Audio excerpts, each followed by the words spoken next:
Now we can get started.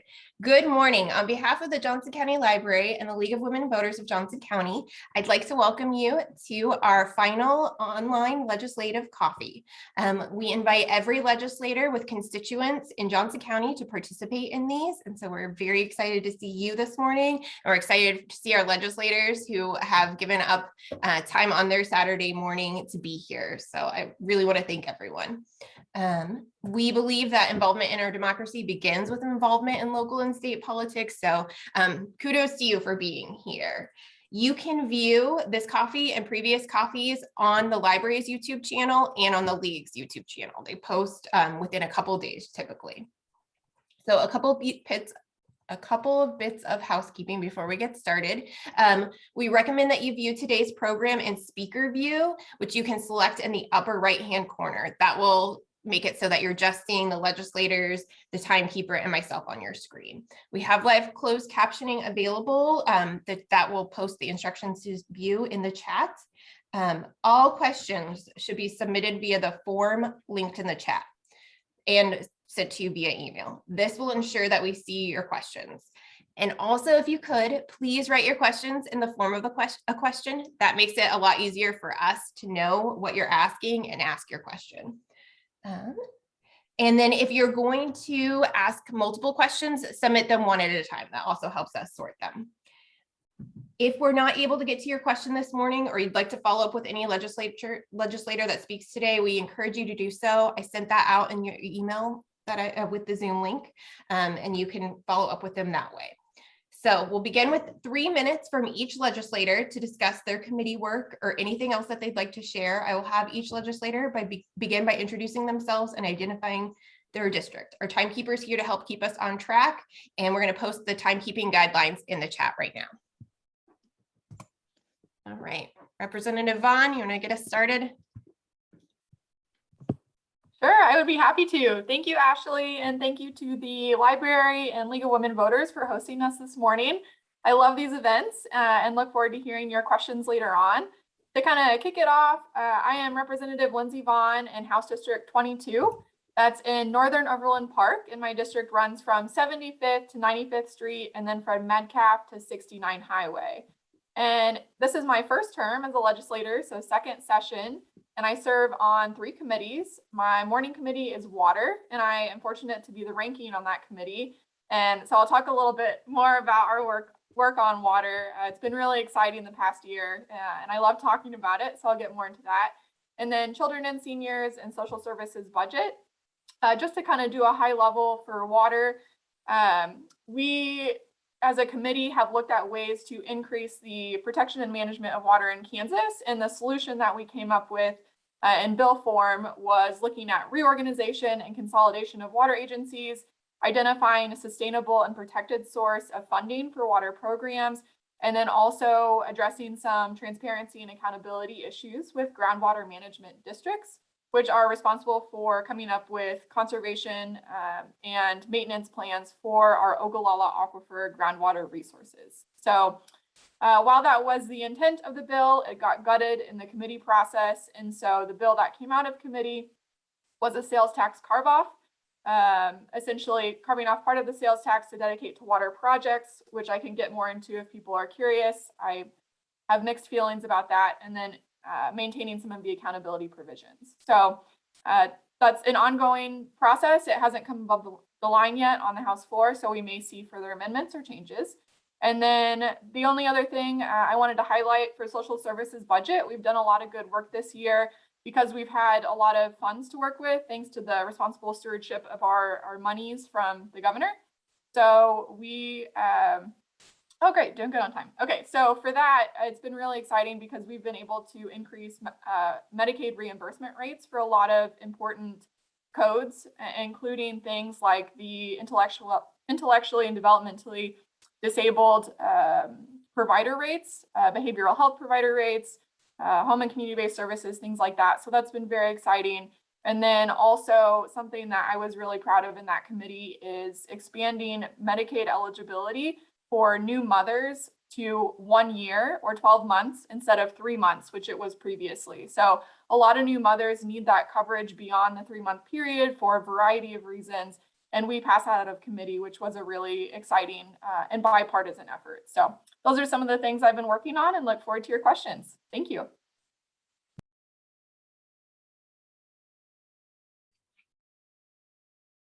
Good morning, everyone.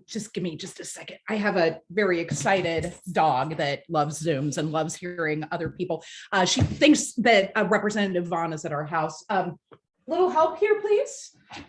Thank you. Anyway, so Representative Stephanie Clayton, this is my 5th term and my 10th legislative session.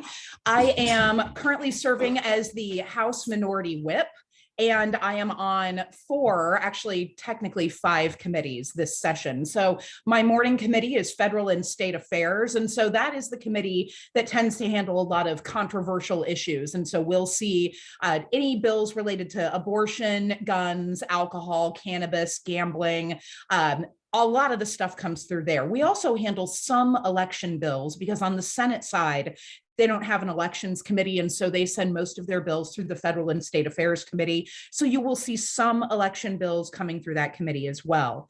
My noon committee doesn't always meet, but is the House Legislative Redistricting Committee. This is a redistricting year, and so redistricting sort of hangs over a lot of the things that we do.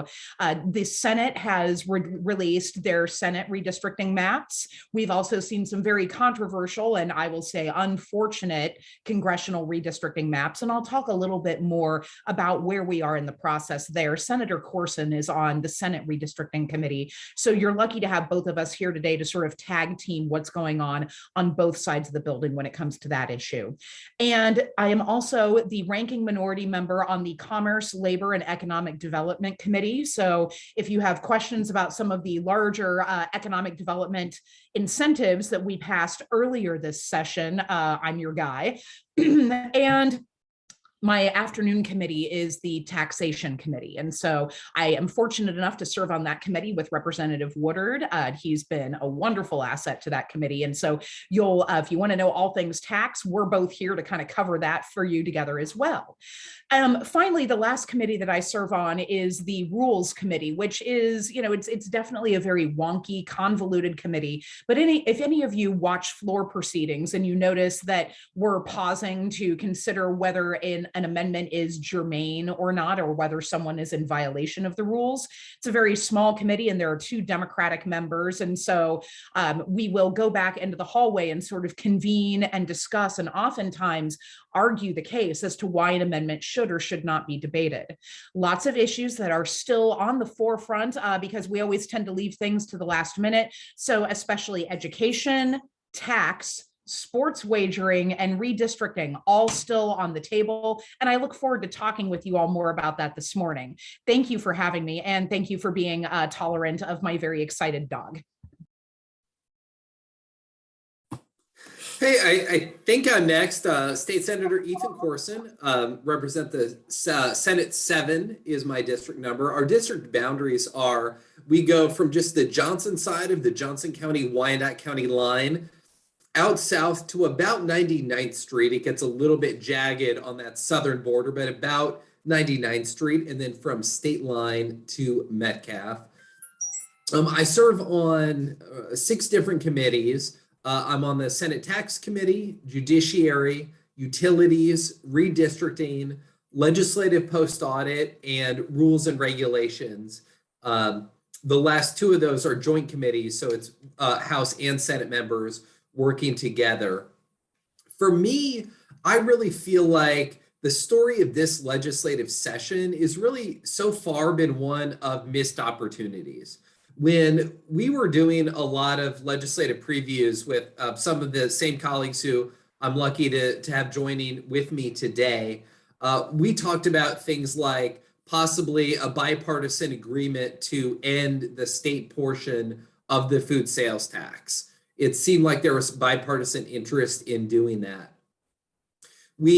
I was hopeful that the Senate would follow the lead of the House and pass a medicinal cannabis program, which the House showed, I think, tremendous leadership in working on a bipartisan basis last session to do that.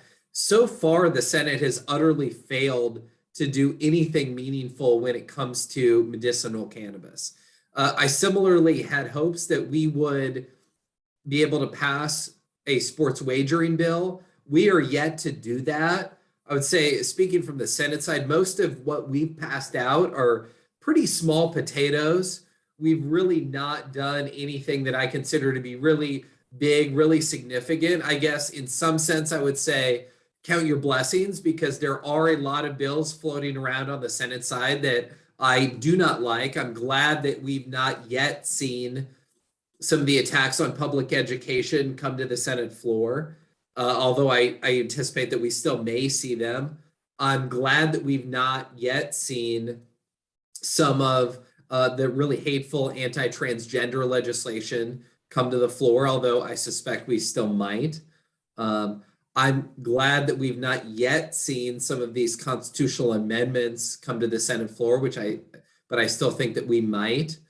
And I'm glad that we've not yet seen some of the worst of the voter suppression bills come to the Senate floor, although I still think that we might. So with that, I'll wrap up. Thank you so much to the Johnson County Library for having us. Thank you for letting us talk to constituents in this way. We appreciate all you do, and I will pass it on to the next person.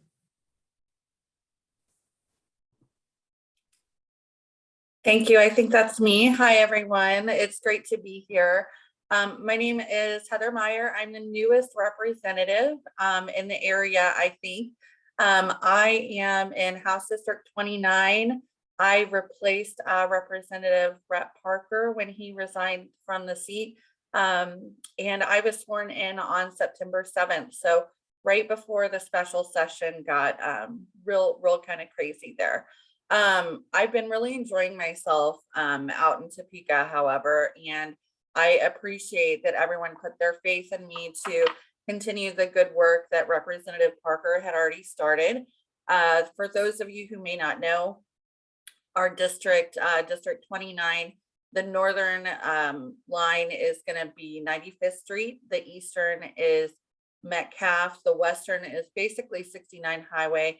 And we go down south into a little boot shape, and we kind of get down there around 127th and 133rd.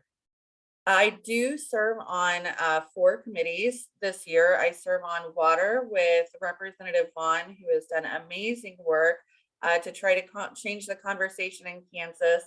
I can't talk any more highly of her work over there. I think that she will explain maybe a little more about what went on over there if y'all have questions. But she did work really hard in a bipartisan effort to try to really change the conversation around water in the state of Kansas. I also serve on another daily committee, Health and Human Services. That one is really right up my alley because I do come from a background of medical social work. And so a lot of the work we are doing over there is really hearing testimony on different bills that are coming through regarding any number of things. One of the ones that we found most controversial, however, was HB 2463, which would prevent any changes to the Medicaid program. And some of our issues with that were because the current MCOs would be allowed to continue under their contracts without having to rebid. And we were also worried that this could prevent Medicaid's expansion in Kansas in the future. I also serve on insurance and pensions.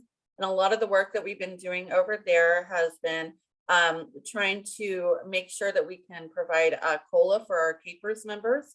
And then my most fun committee, I think, is going to be elections. That committee is really pretty spirited when we do debates. Unfortunately, we have not met that much this year, but we have been working really hard to stop some of those terrible bills coming through, like the 3-day grace, eliminating the 3-day grace period, eliminating the number of drop boxes and things of that nature. Thank you so much for having me here today. I will round us all out, and then we look forward to the best part of this, which is your questions. I'm Representative Brandon Woodard from District 30, which is Lenexa and Olathe. The current boundaries, we'll see what they do with legislative redistricting, but now are from 87th down to 127th Street between Renner and Flum.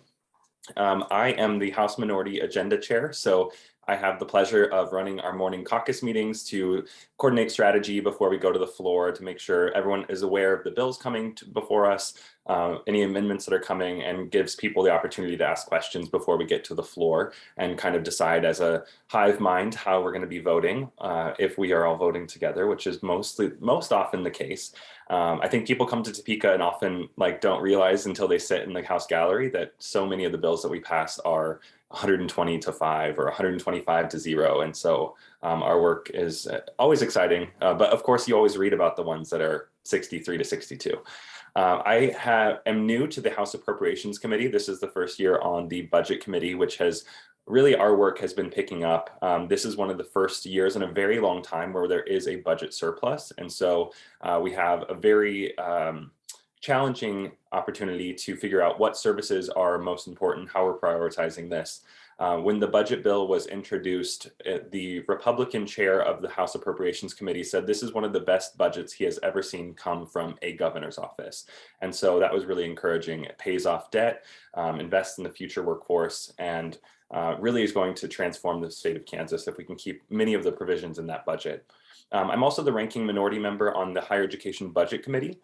Since being elected in 2018, we have made modest restoration of funding to our universities, and many of the major universities have kept tuition flat. This year's budget includes restoration and inflation adjustment, and also locks in a 2% increase from the state to keep tuition flat for a 4th year in a row, which is really exciting. I'm also on the House Taxation Committee, and then with Representative Clayton.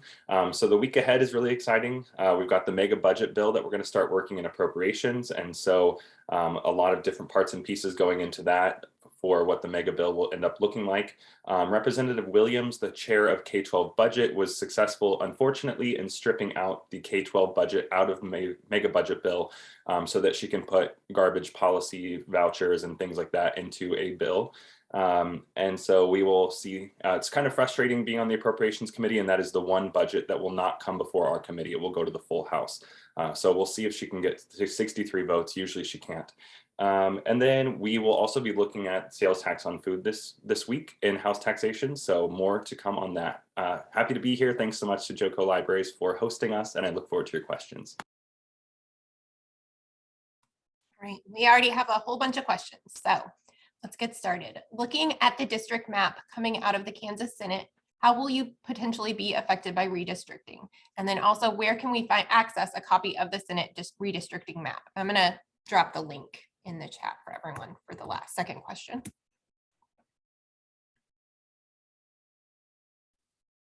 So I guess I could maybe give the first crack at that since I'm on the Senate Redistricting Committee. My district would not change dramatically under any of the 3 maps. So just to back up, there have been 3 maps offered. There was the Eisenhower map, which is the Senate Democrats map.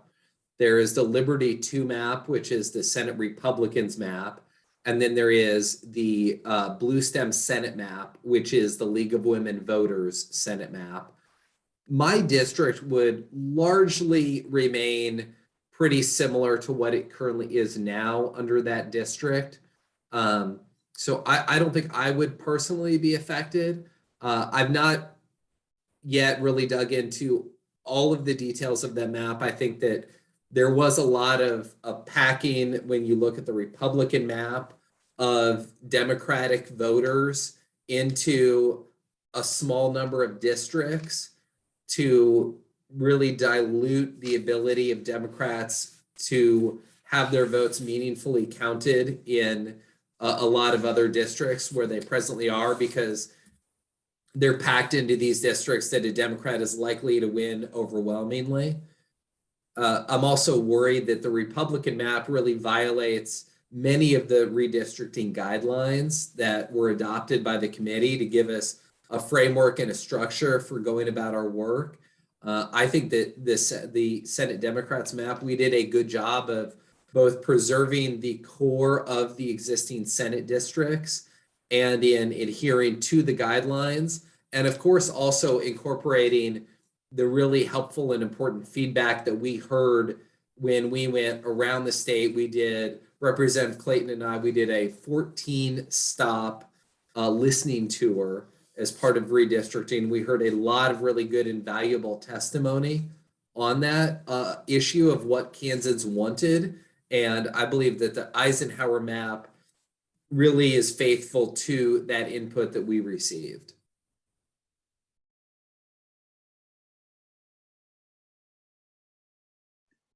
I guess if you all don't mind, I'd be happy to speak to this as well, since I'm on the House Redistricting Committee. So at this point, we have seen the congressional maps, and I think we've said plenty about those. I think it's my hope that the courts actually send those back to us, not unlike when you do a bad piece of work when you're in school and you get the "see me" at the top of your paper, where we have to redo that. And hopefully, because I would honestly prefer that the legislature do our job, which is we are the ones who should be doing the work to present fair maps. I don't know how I feel about the courts drawing it, because that takes a lot of the responsibility out of our hands. And right or wrong, this is our responsibility, our constitutional obligation, if you will. So the Senate maps, of course, as Senator Corson indicated, have been revealed. The House maps, we are hearing that we will hear those or have those introduced sometime this week, and we'll go over that. Now, I'm in charge of drawing the Johnson County portion of the Democratic map, and I'm not finished yet. I am a little bit of a perfectionist, kind of a stickler for detail, so I want to make sure that I draw the best map that I could possibly submit. And so we will, that sort of remains to be seen as to when the Democrats' version of the map comes out. I understand that the League probably has their own map that they'll put forth, and I look forward to seeing that. Redistricting is a tough time because what happens is that there's a lot of anxiety, a lot of pitting members against each other. And I think as we head into this, the most important thing to me is making sure that, obviously I want to have a good district for myself, but to have fair districts for the people that we represent, and frankly, to protect the best legislators and make sure that we all come back together so that we are able to represent you in the best way that we can. I think that I serve with amazing people, and that's what I have in mind as we move forward.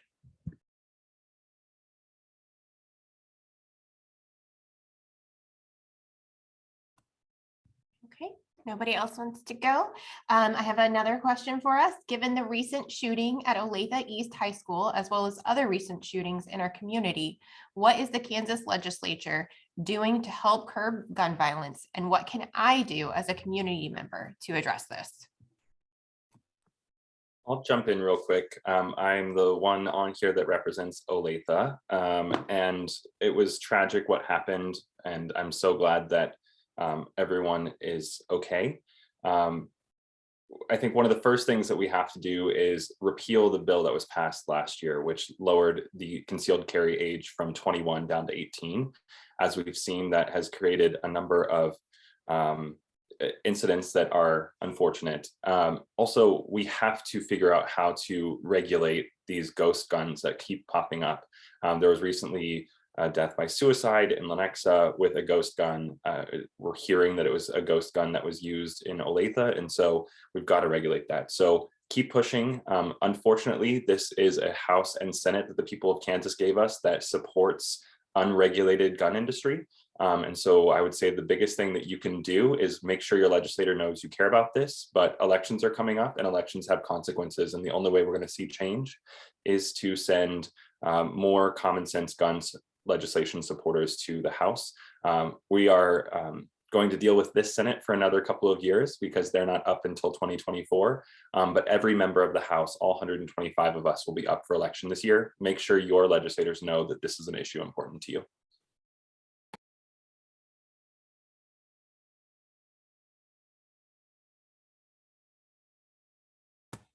All righty. What is the reality of eliminating the sales tax on food? I think Representative Woodard or Senator Corson, you're on tax, aren't you? So I think any of us could speak to that. This is what I think might happen. It appears that the Republicans and other organizations who've sort of fallen into their realm, so to speak, want to, instead of immediately eliminating the state food sales tax. So you would still, if this passed, if the governor's plan passed, you would still pay some food sales tax because our local municipalities would still keep that on there. It's a really important revenue driver for them. But your sales tax on groceries would be eliminated or would be drawn down significantly. And so part of the problem is that the Republicans, I think that this is political. I don't think that they want the governor to have a win. And so they are alleging to be budget hawks, right? By just saying, oh, well, we don't have the money to significantly reduce this. And so they have proposed a plan that does a little bit more of a slow walk. And so I will say that I'm not in favor of that because I like to bring it big, and I would prefer to bring big savings to people when it comes to their grocery bills, as opposed to just an insignificant slow walk. But I do think that as far as the votes lie, a small slow walk is probably what we're going to end up getting, although it does not please me any to say that.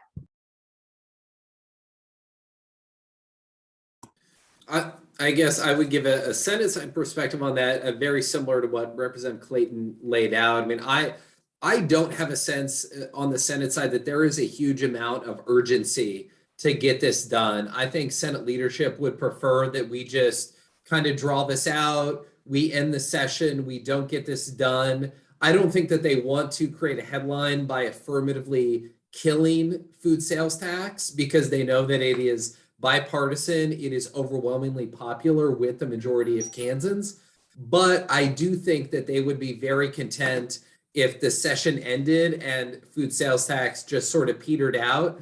And I think what they've said privately is, this would be, if Derek Schmidt won, this would be a great bill for Derek Schmidt to sign next January.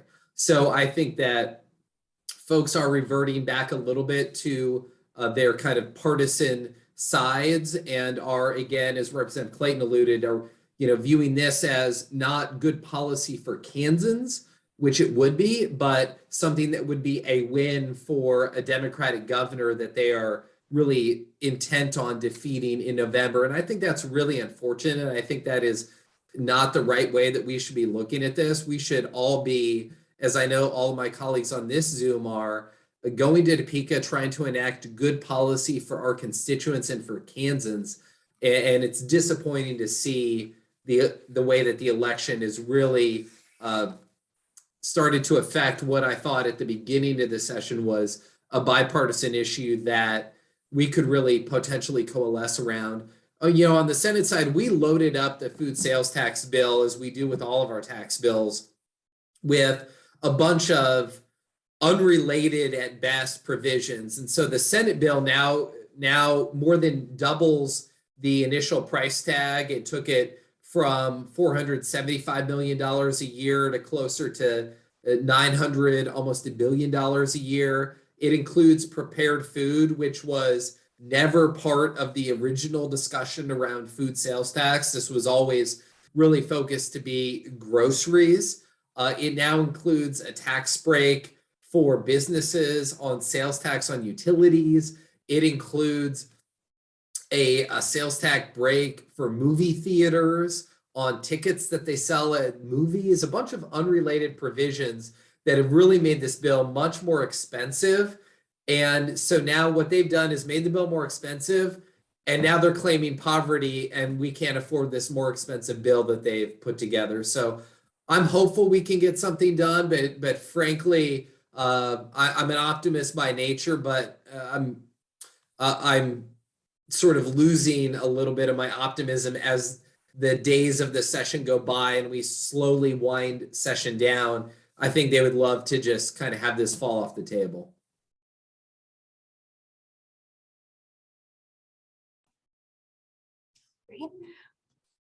It often seems the legislature is reacting to manufactured drama coming from the pundits who have large media platforms.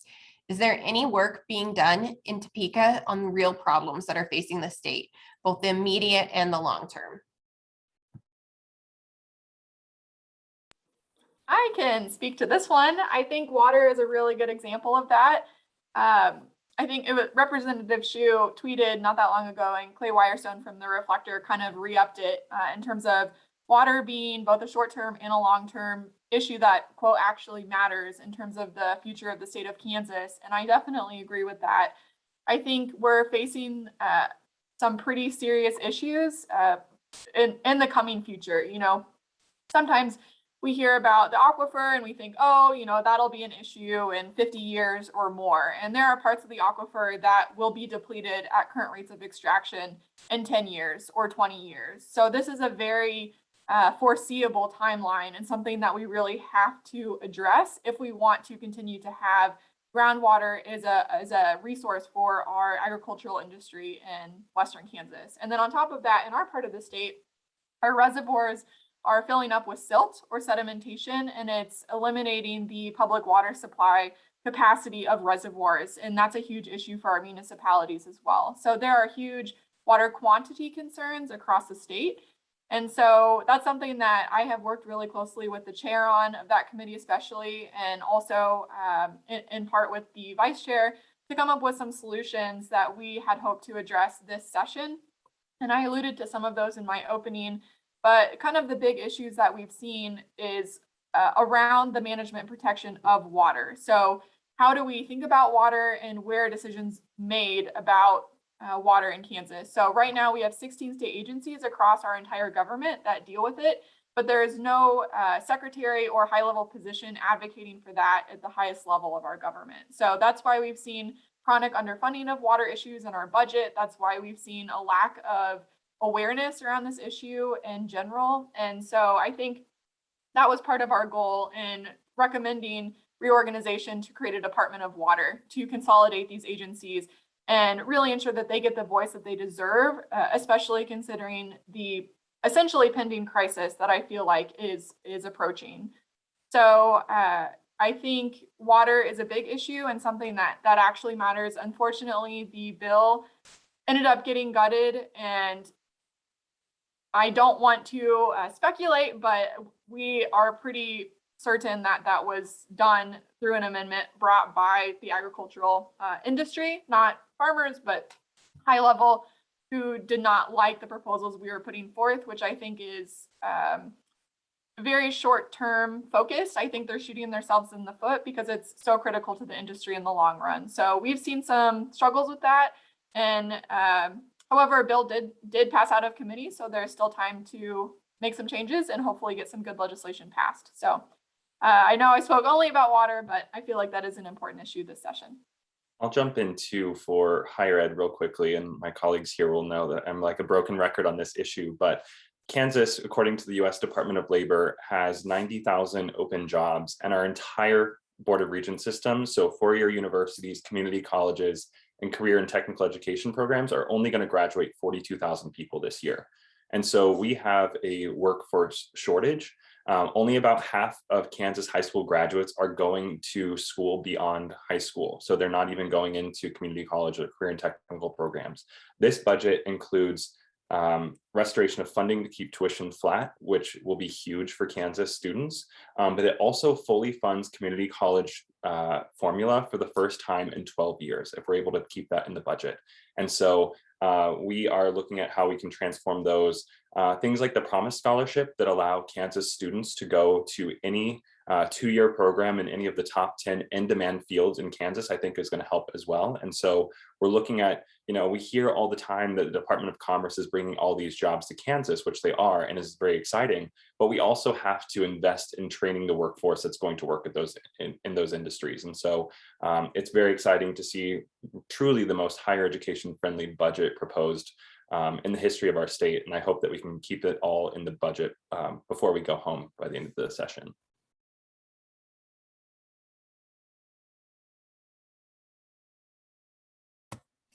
I just want to let everyone know something's going on with the spotlight. It keeps unspotlighting our legislators. You probably noticed. So I'm going to do a little bit of tech investigating real quick, but I apologize for, I'm sure everybody's feeling a little sick after seeing that.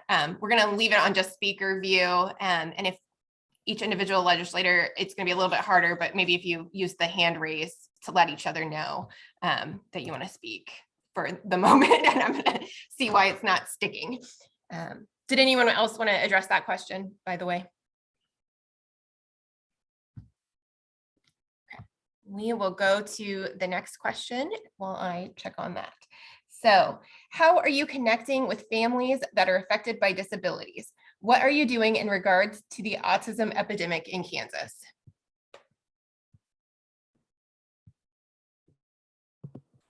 I can kind of kick that off, maybe not necessarily specific to autism, but all intellectual and developmental disabilities and disabilities in Kansas, in particular as it relates to Medicaid and the way that organizations and programs that support that community are funded. And as we kind of have talked about, we have a wonderful budget surplus, and we're looking at how can we invest that in a meaningful way in Kansas. And so in Social Services Budget Committee, that's been an area that we've been really focused on, and that has had a lot of bipartisan support. So really looking at, again, increasing those reimbursement rates for Medicaid providers, which ensures that that more providers are available to offer those services to our community, to provide a better quality of care for individuals from across that community. So that's been really important, especially with the IDD community in particular. We have an extremely long wait list, 8 to 10 years, which is just unacceptable. And to address this issue, there is, it's going to have to be multifaceted. So we have to increase provider rates to increase providers. We have to directly address the wait list to ensure that people are getting the services they need, among other things. So I think there's a lot more we could be doing to support folks with autism and with other disabilities. And I'm really grateful that Social Services Budget has taken that on very seriously in a bipartisan way and is looking at funding many of those line items in our budget this year. So hopefully Brandon and our appropriations folks will look at keeping some of those line items, hopefully all, in the budget.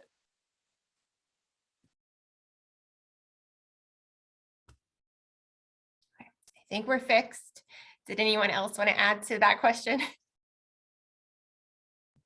Okay, so discuss what's going on with the Gut and Go bill, House Bill 2056, that intends to limit voting.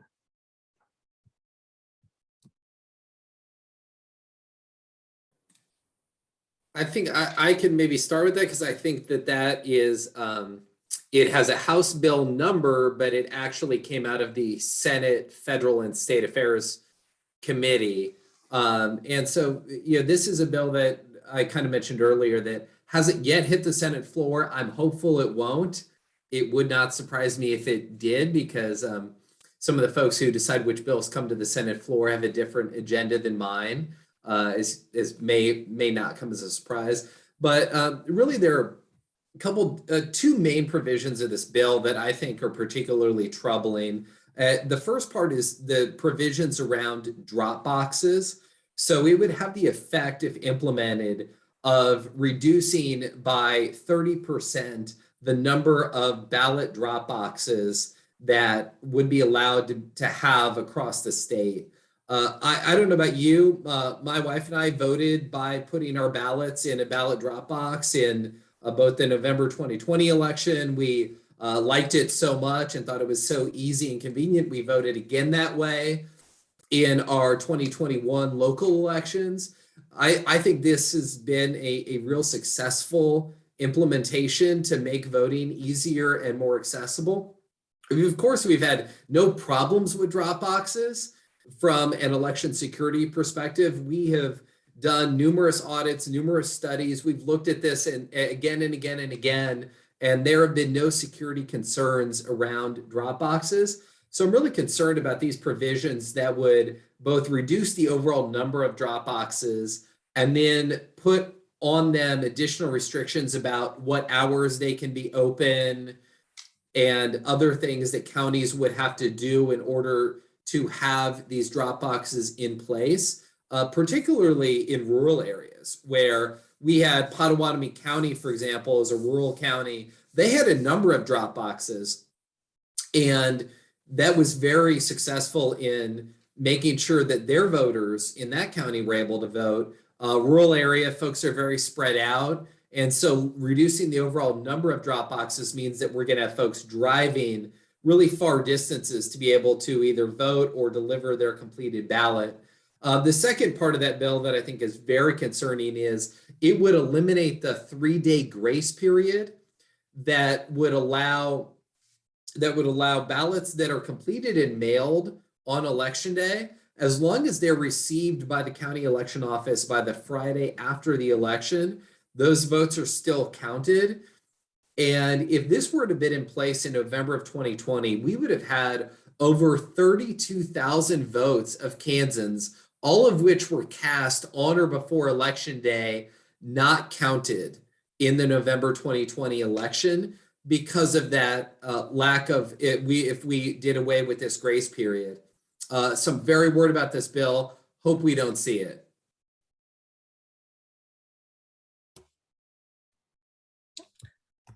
I can speak a little bit to this too, being on elections committee. So we have heard similar bills as well. The grace period bill, in fact, we killed in committee, but it sounds like there's another one coming from the Senate side. So we're a little bit worried about that. We did hear one about the drop boxes as well, but now there's one in the, State and Federal Affairs Committee. So I'm keeping an eye on that one for sure, and we're going to see what's going on with that.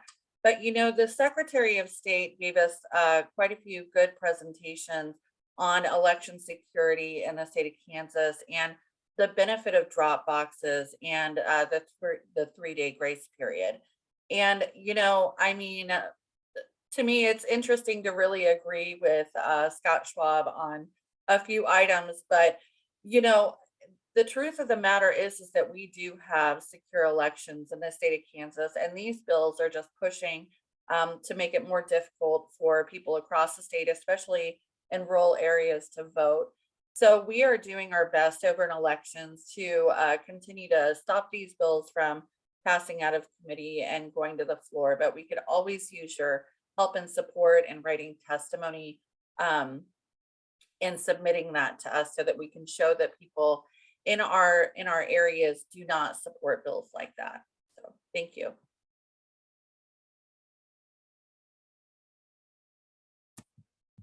Okay, I saw a follow-up question I thought was kind of interesting about this. Why do you need drop boxes when your ballot can be mailed via USPS? I'll jump in.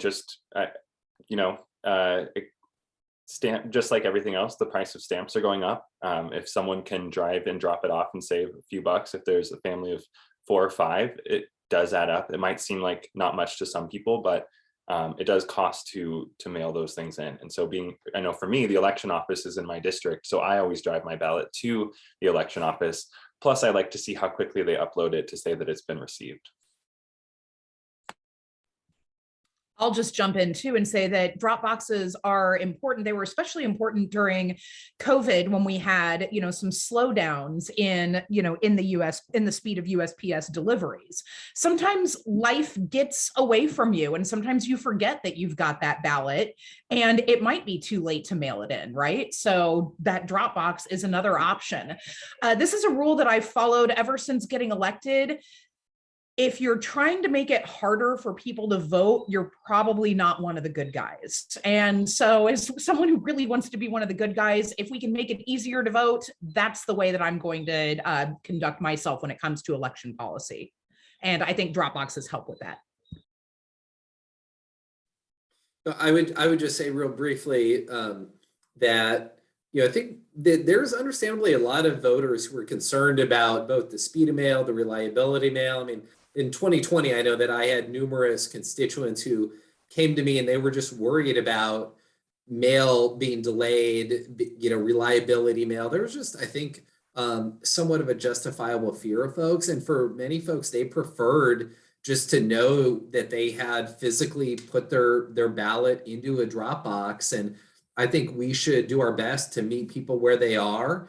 And if that is how a voter feels more comfortable in returning that ballot, I think that that should be an option available to voters, because I know both here, but also in rural Kansas, the mail continues to take longer and longer, as Representative Clayton pointed out, that be sure that your vote, even with the 3-day grace period, is going to arrive in time. Sometimes you need to mail that fairly far in advance, and many of us may not do that, and we may just feel more comfortable dropping it off in a ballot drop box. And given that we had no concerns and no problems with it, I don't see what the harm is in providing voters more options, encouraging participation, meeting them where they are. And if for some voters, if this is their preferred method of dropping off their ballot, we should let them continue to do that.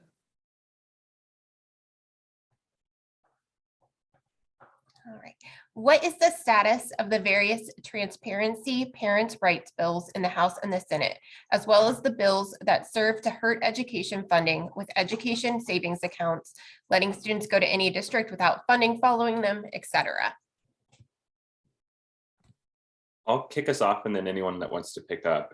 Like I pointed out earlier, Representative Williams, the chair of K-12 budget, was successful, unfortunately, in House appropriations in stripping the budget for K-12 out and putting it into a House bill, which we can expect to be a Frankenstein 2.0 bill that will include and hold hostage fully funding our public schools, and it put those policy provisions in as well. For whatever reason, the leadership is caving to Representative Williams' obsession with tying policy together with the budget. We don't do that. No other budget does that. And so it's very frustrating to see a number of policy provisions. In fact, there was a policy provision put into one of the higher education budgets, and we overwhelmingly stripped it out in appropriations. And so for whatever reason, they're cowering to Representative Williams. So I think we're going to see a Frankenstein bill with all of those put together.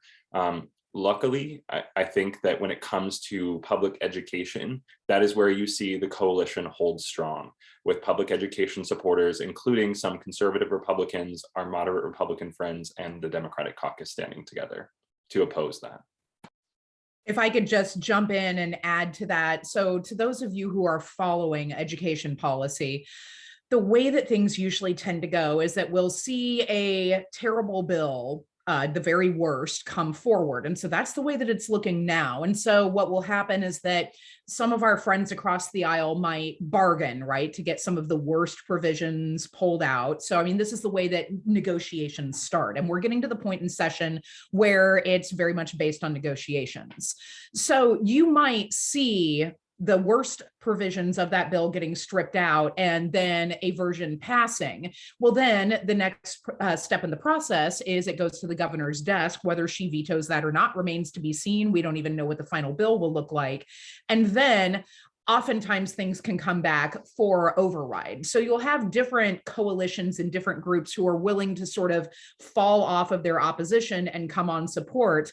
And so I guess the thing that I really want to reiterate to all of you is that this is very much a long game. So it is not over until we gavel out sine die, which will hopefully be at the end of May. So just stay tuned and again, recognize the fact that this is a very long process and it'll be quite the roller coaster. We'll say on the, on our side, we passed out of the Senate Education Committee the Parents' Bill of Rights, so that could be brought to the Senate floor for a vote at any time. We've not yet passed out of that committee the educational savings account piece. So that bill, as of now, and committees can still meet for the rest of this week. So that bill could come out of committee, but as of now, on the Senate side at least, the educational savings accounts bill is still in that committee.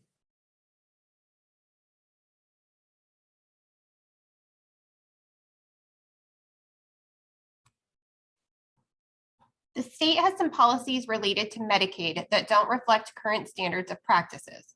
How do we go about updating those policies to reflect current practices?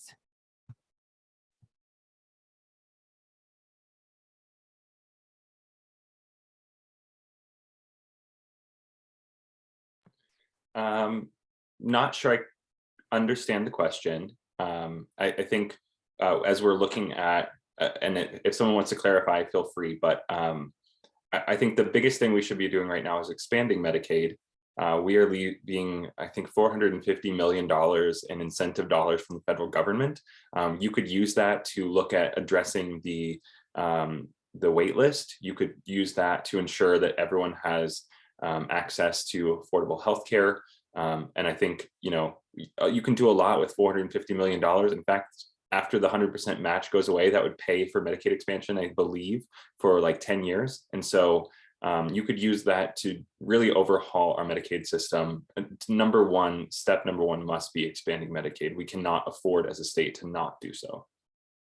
But if there is specificity to that question, I'd be happy to follow up.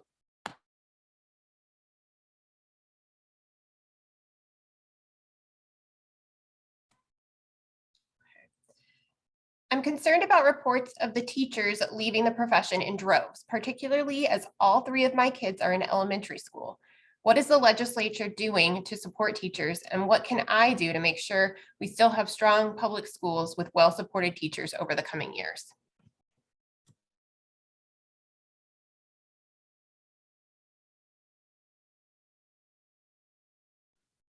I mean, I guess I will just say, frankly, in my mind, we're not doing nearly enough to support teachers. I think that, folks get into teaching not because they want to make a lot of money, but because they want to make an impact on kids. It is an incredibly important, but obviously an incredibly hard and demanding profession.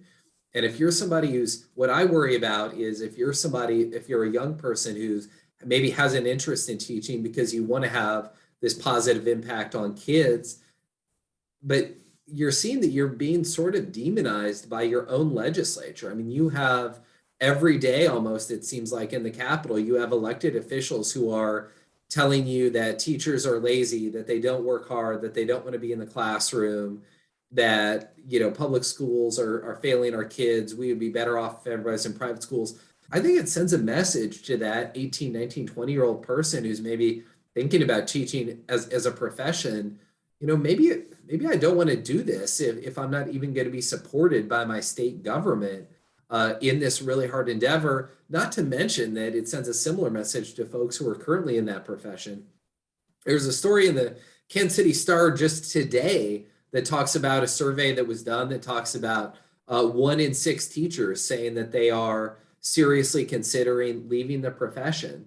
And I wish that we were doing much more to support these teachers. We did a small bill this week on the Senate side that's been sent over to the House, but it would allow teachers to claim a $250 tax credit on any school supplies that they've bought with their own money, up to $250 each year. I mean, of course, that's a nice thing. I voted for it. It's a positive step, but frankly, we should be funding our schools at a level where teachers aren't having to spend any money out of their own pockets on school supplies. And we need to do a lot more to reward, to recognize, to thank our teachers. And I think a lot of the implications of what we send out as a legislature to teachers, both in the profession and those thinking about joining, is not a positive message. I'm upset by it. And so to answer the question directly, I don't think we're doing nearly enough. And I think, frankly, we're doing a lot of harm. I'll just add to what Senator Corson said by saying that this is all by design. It's part of the plan is to attack public education, defund it, then attack it some more, and to also demoralize those professionals who serve our community so well. I'd like to see more of a coalition of business leaders and public educators, because honestly, public educators are educating their workforce so that they don't have to.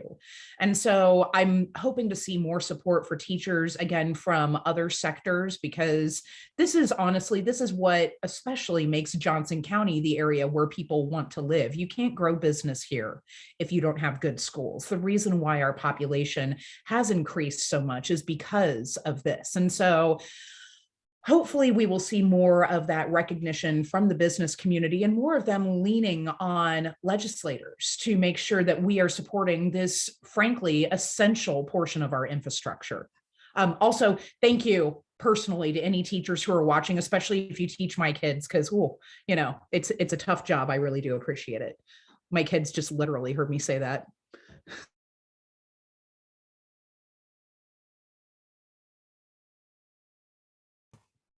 All right, I think we have time for one more question, and we're going to end with a citizen action question. What are some practical ways we can impact our legislators' voting record? Emails, calls, and personal interactions are not working. Bills are getting passed that hurt Kansans.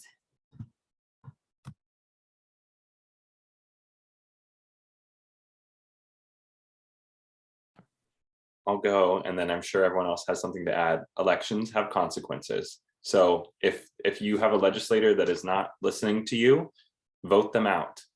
Run for office. Get someone that you know that it would be good to consider running for office to do so. But do know that even the folks that are not listening to you, you know, if they are not even responding to a phone call, not responding to an email, which was the case with my predecessor, I said, okay, well then I'm going to go talk to our neighbors and take their seat, and we did. And so make sure that they know where you're coming from and why you care about the issue. Come to Topeka. But if that's not working and they're not even willing to have the conversation with you, then vote them out.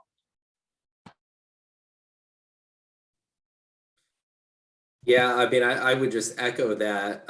I mean, the advocacy work is incredibly important and much needed, but ultimately the most effective form of advocacy is electing somebody to the state Senate or to the state House of Representatives who is going to be a supporter of the issues that matter to you.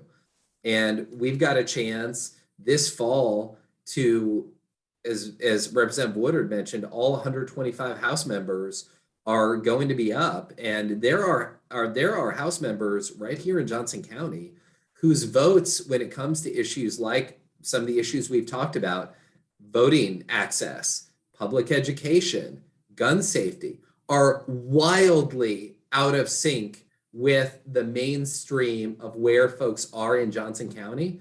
So if you're in one of those districts, you know, I would really focus on getting good candidates and electing people who are going to better represent your community's values.